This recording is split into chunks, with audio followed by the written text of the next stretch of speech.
우리가 매일 하루를 더 사는 게 기적이지 사고로 죽는 게 비극이 아니라는 생각을 여전히 하면서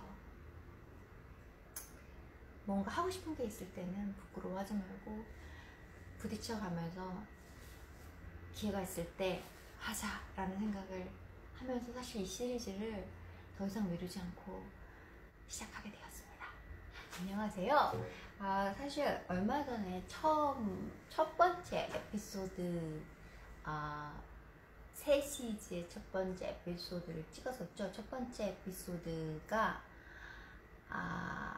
제가 예전에 혈액종양내과 외래에서 앉아서 제 순서를 기다리면서 있었던 일과 제가 했던 제 인생의 중요한 결심에 대한 얘기를 했었는데 혹시라도 제가 아직도 그 호상부 증가증후군을 앓고 있지 않은지 궁금해 하실 수도 있고 그 결심이 나중에 어떤 영향을 미쳤었는지에 대해서 조금 더 궁금하실 수도 있을 것 같아서 나를 바꾸는 시간들에 대한 그 에피소드하고 그리고 그 에피소드에 대한 에필로그로 이루어질 예정입니다.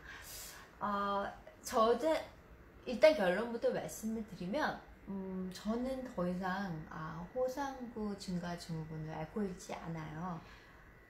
제가 예를 들면 그 호상부 수치가 정상 수치가 0.7 정도가 정상 수치라고 하면 당시에 제가 얼마까지 올라갔었냐면 53까지 올라갔었어요. 그러니까 정상 수치의 50배가 넘는 그런 수치가 올라갔었고 제가 통증 때문에 가끔 가다가 응급실로 입원을 할 때도 있었거든요. 당시에는.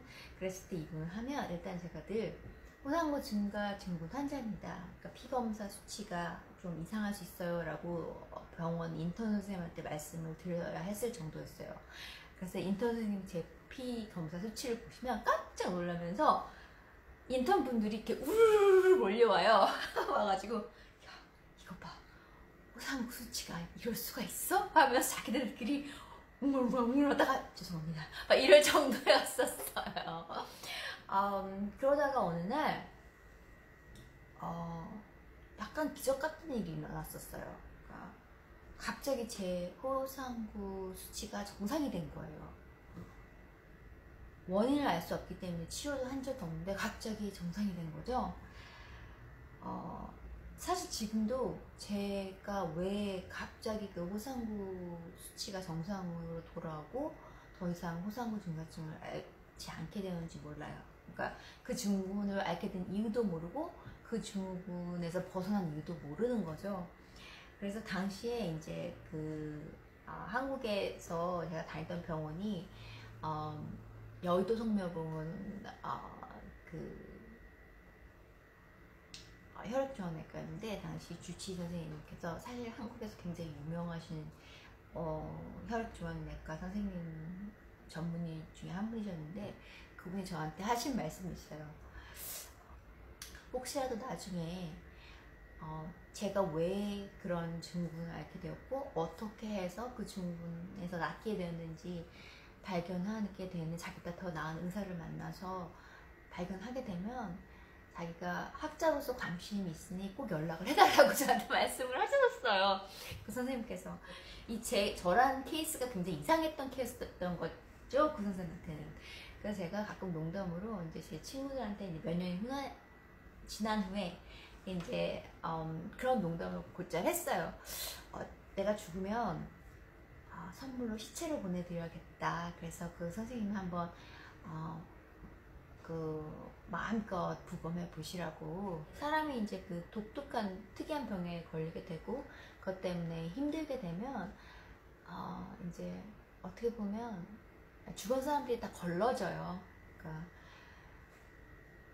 그런 상황에서 내 편이 되어주는 사람이 있고 그런 상황에서 이제 내 편이 되어주지 않는 사람들을 극명하게 갈리게 되죠. 힘들 때마다 이제 저로부터 늘 등을 돌리고 뭐랄까 등에 칼을 꽂는 사람들은 그런 상황에서도 여전히 그 기회를 놓치지 않고 저를 힘들게 했었죠.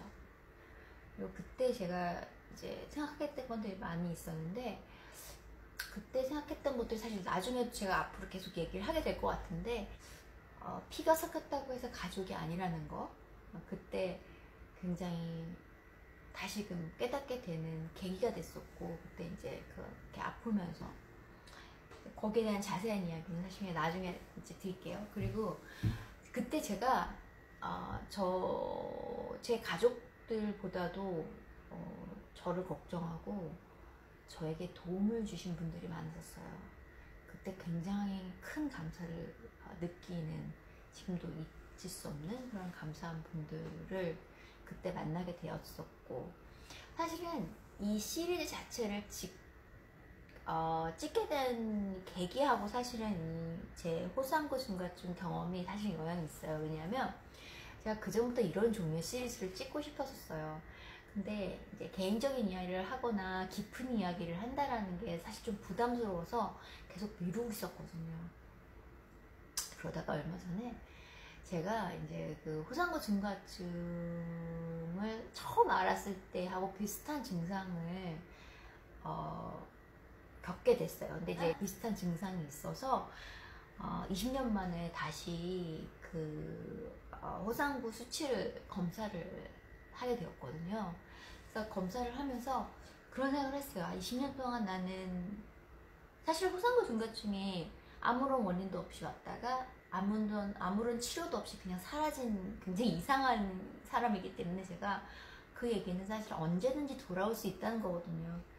그래서 사실 저는 이번에 이제 다시 호상구 검사를 하면서 그런 생각을 했었어요. 그때 호상구 증가증에 걸렸을 때 사실 그때 제가 다니던 회사를 그만두고 외국계 회사였고, 그때 당시에 IMF 직후였기 때문에 외국계 회사가 인기가 많았던 시절이고, 외국계 회사의 정직원 자리를 갖고 있었는데 그걸 그만뒀어요. 그만두고 계약직이지만 제가 조금 더 관심 있는, 더 재밌게 해보고 싶었던 일을 하게 돼요.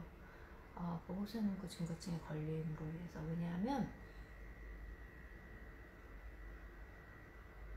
어떤 걸 깨닫게 됐냐면, 그때 이제 꼭 제가 백혈병에 걸리게 될 거라고 생각해서라기보다는 우리는 모두 죽는 거였구나 라는 걸 깨닫게 됐어요.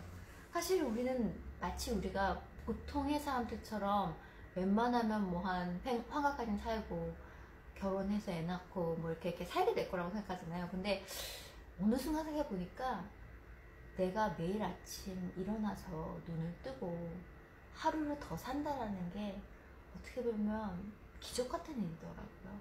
왜냐하면 우리 모두는 다 죽게 되어 있잖아요. 어차피 죽잖아요. 그러니까 그게 병에 걸려서 조금 더 일찍 죽건 아니면 더 고생을 해서 죽건 결국은 우리는 죽게 되는 존재라는 것, 그리고 우리가 하루를 더 살았다라는 게 어떻게 보면 매일매일 일어나는 기적 중에 하나라는 생각을 그때 하게 됐어요. 그래서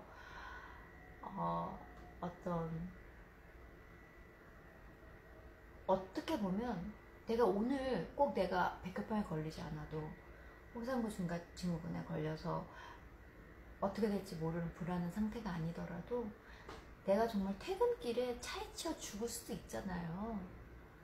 그러면 내가 하고 싶은 일을 기회가 왔을 때 해야겠구나 라는 생각을 하게 됐죠. 그래서 조금 더 안정적인 외계 기업의 정직원 자리를 그만두고 제가 조금 더 관심 있는 일을 돈을 좀 덜 받게 될지라도 계약직일지라도 하게 되는 쪽으로 좀 더 의미 있는 경험을 하게 되는 쪽으로 결심을 하고 이직을 하게 되었던 계기이기도 했었고, 이번에 이제 피 검사를 하면서 사실 오늘 결과가 나왔어요. 호상구 수치가 정상이더라고요. 결국 이제 호상구 증가증후군이 돌아온 건 아니었었어요. 검사를 하고 연말 연세가 겹쳤잖아요. 그래가지고 검사 결과를 확인을 이제 그 연휴 기간 동안 당연히 못했죠. 기다리면서 그런 생각을 했어요.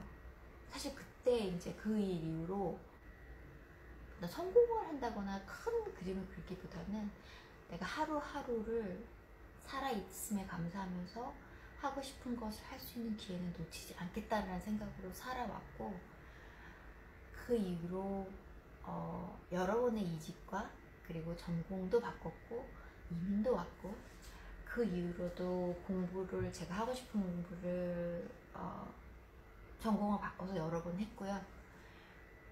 네, 그 이후에 호주 유학도 왔고 호주 이민도 왔고, 지금도 사실 새로운 공부를 도전해서 하고 있거든요. 그런 점에서 그럼 내가 예를 들어 호상우승회장에 다시 돌아왔다고 치자. 이제 검사 결과가 아직 안 나왔었으니까요. 그러면 내가 20년 동안 여한 없이 부끄럽지 않게 살았는가를 생각을 해봤었어요. 사실은 부끄럽지 않더라고요. 성공을 하진 않았지만 저는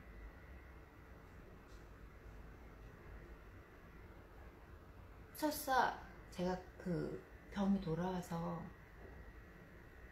또 혈액종양내과를 들락거리게 되는 삶을 살게 된다고 할지라도 그 20년이 부끄럽지 않더라고요.